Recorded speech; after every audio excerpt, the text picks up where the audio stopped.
Good evening, friends, fiends, and night owl supremes. Welcome to A Bit Late, where we are currently in the middle of Oz. Tonight, we meet the Tin Woodman and hear his tragic and, quite literally, heartbreaking tale. But last we read, Dorothy left the land of Munchkins and, following the yellow brick road, met up with the Scarecrow, who she saved from a life stuck on a pole.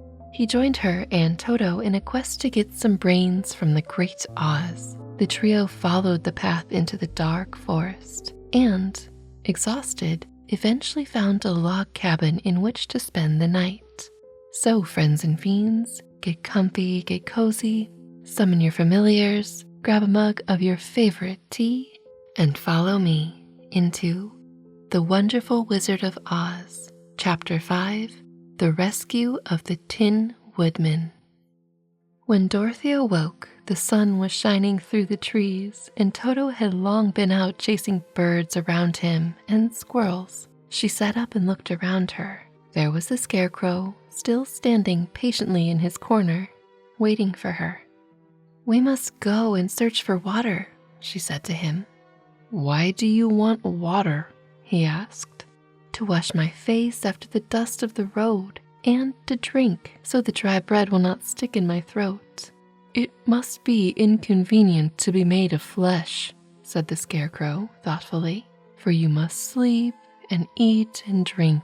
However, you have brains, and it is worth a lot of bother to be able to think properly." They left the cottage and walked through the trees until they found a little spring of clear water, where Dorothy drank and bathed and ate her breakfast. She saw there was not much bread left in the basket, and the girl was thankful the Scarecrow did not have to eat anything, for there was scarcely enough for herself and Toto for the day. When she had finished her meal and was about to go back to the road of yellow brick, she was startled to hear a deep groan nearby. "What was that?" she asked timidly. "I cannot imagine," replied the Scarecrow, "but we can go and see." Just then another groan reached their ears, and the sound seemed to come from behind them.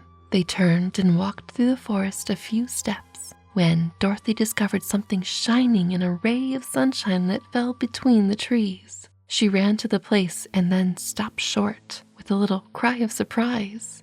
One of the big trees had been partly chopped through, and standing beside it, with an uplifted axe in his hands, was a man made entirely of tin. His head and arms and legs were jointed upon his body, but he stood perfectly motionless, as if he could not stir at all. Dorothy looked at him in amazement, and so did the Scarecrow, while Toto barked sharply and made a snap at the tin legs, which hurt his teeth. "Did you groan?" asked Dorothy. "Yes," answered the Tin Man, "I did. I've been groaning for more than a year, and no one has ever heard me before or come to help me." "What can I do for you?" she inquired softly, for she was moved by the sad voice in which the man spoke. "Get an oil can and oil my joints," he answered. "They are rusted so badly that I cannot move them at all. If I am well oiled, I shall soon be all right again. You will find an oil can on a shelf in my cottage." Dorothy ran back at once to the cottage and found the oil can, and then she returned and asked anxiously, "Where are your joints?" "Oil my neck first," replied the Tin Woodman. So she oiled it, and as it was quite badly rusted, the Scarecrow took hold of the tin head and moved it gently from side to side until it worked freely, and the man could turn it himself. "Now oil the joints in my arms," he said, and Dorothy oiled them, and the Scarecrow bent them carefully until they were quite free from rust and as good as new. The Tin Woodman gave a sigh of satisfaction and lowered his axe, which he leaned against the tree. "This is a great comfort," he said. "I have been holding that axe in the air ever since I rusted, and I'm glad to be able to put it down at last. Now, if you will oil the joints of my legs, I shall be right once more." So they oiled his legs until he could move them freely, and he thanked them again and again for his release, for he seemed a very polite creature and very grateful. "I might have stood there always if you had not come along," he said. "So you have certainly saved my life. How did you happen to be here?" "We are on our way to the Emerald City to see the Great Oz," she answered, "and we stopped at your cottage to pass the night." "Why do you wish to see Oz?" he asked. "I want him to send me back to Kansas, and the Scarecrow wants him to put a few brains into his head," she replied. The Tin Woodman appeared to think deeply for a moment. Then he said, "Do you suppose Oz could give me a heart?" "Why, I guess so," Dorothy answered. "It would be as easy as to give the Scarecrow brains." "True," the Tin Woodman returned. "So, if you will allow me to join your party, I will also go to the Emerald City and ask Oz to help me."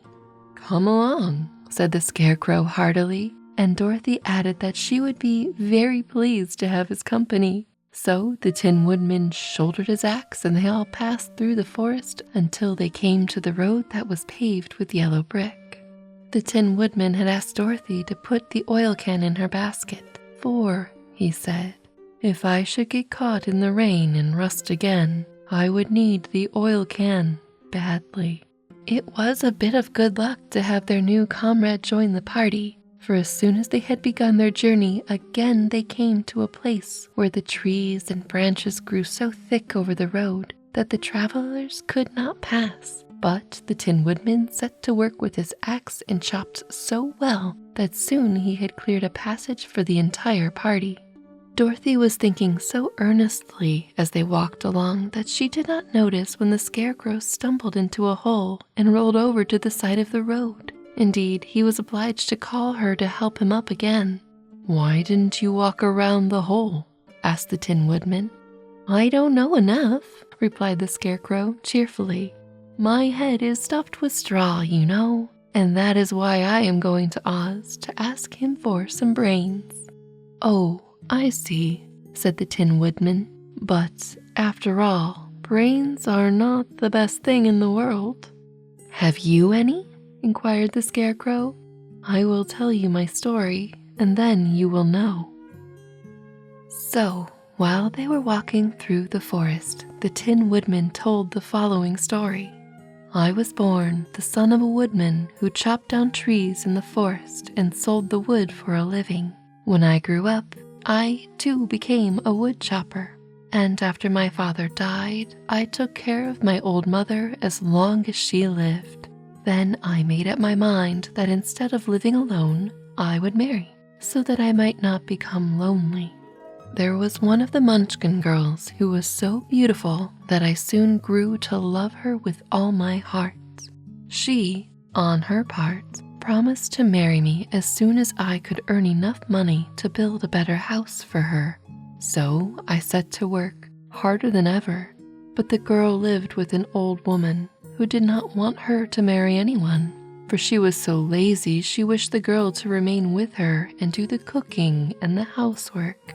So the old woman went to the Wicked Witch of the East and promised her 2 sheep and a cow if she would prevent the marriage.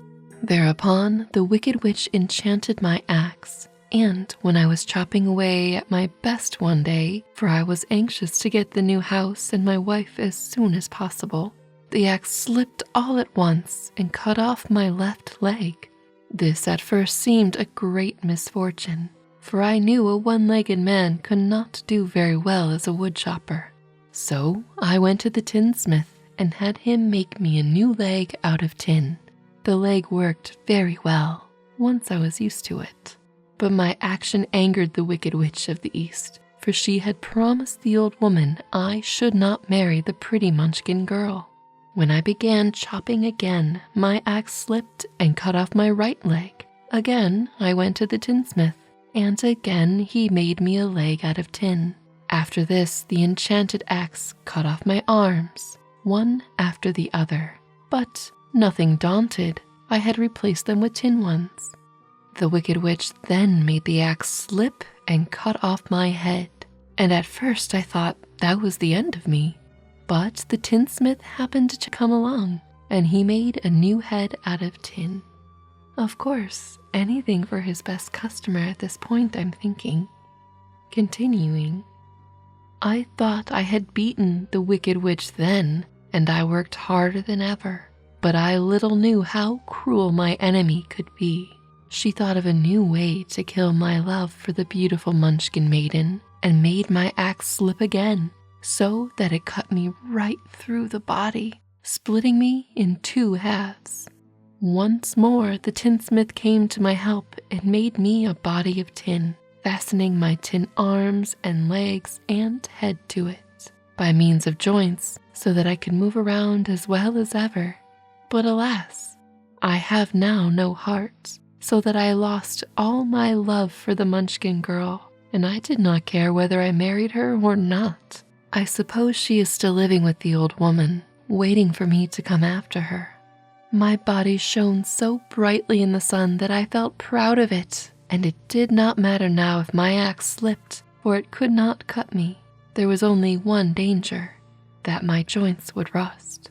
But I kept an oil can in my cottage and took care to oil myself whenever I needed it. However, then came a day when I forgot to do this, and being caught in a rainstorm, before I thought of the danger my joints had rusted, and I was left to stand in the woods until you came to help me. It was a terrible thing to undergo, but during the year I stood there, I had time to think that the greatest loss I had known was the loss of my heart.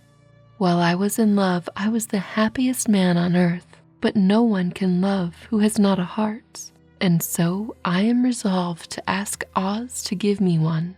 If he does, I will go back to the Munchkin maiden and marry her. Both Dorothy and the Scarecrow had been greatly interested in the story of the Tin Woodman, and now they knew why he was so anxious to get a new heart. All the same, said the Scarecrow, I shall ask for brains instead of a heart, for a fool would not know what to do with a heart if he had one. I shall take the heart, returned the Tin Woodman, for brains do not make one happy, and happiness is the best thing in the world. Dorothy did not say anything, for she was puzzled to know which of her 2 friends was right, and she decided if she could only get back to Kansas and Aunt Em, it did not matter so much whether the Woodman had no brains and the Scarecrow no heart, or each got what he wanted. What worried her the most was that the bread was nearly gone, and another meal for herself and Toto would empty the basket.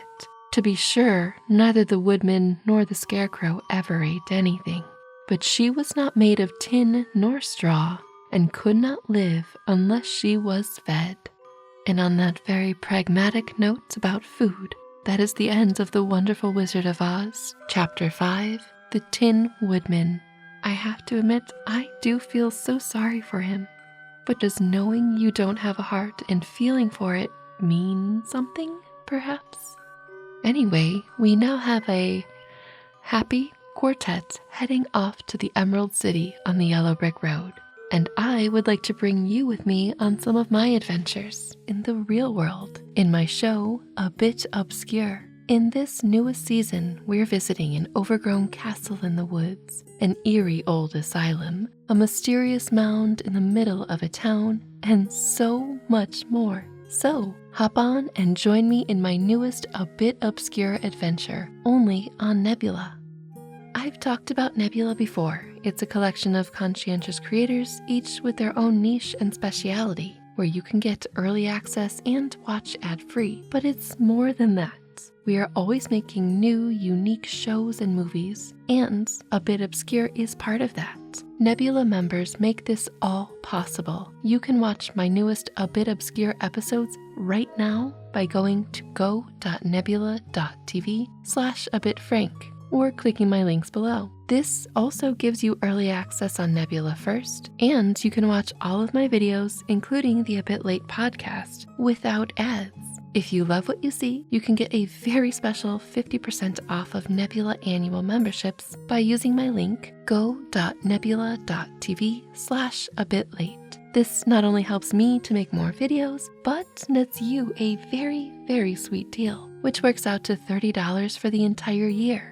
I'm so excited to take you with me on my travels. Nebula has absolutely made a difference in me making these videos, and by signing up using my links, it makes it more possible. Thank you so much for being here. But for now, off to sleep and dream what you will, or stay a while and enjoy another tale. Whichever you choose, I'll speak to you again, and until then, sweet dreams and stay spooky, my friends. Good night.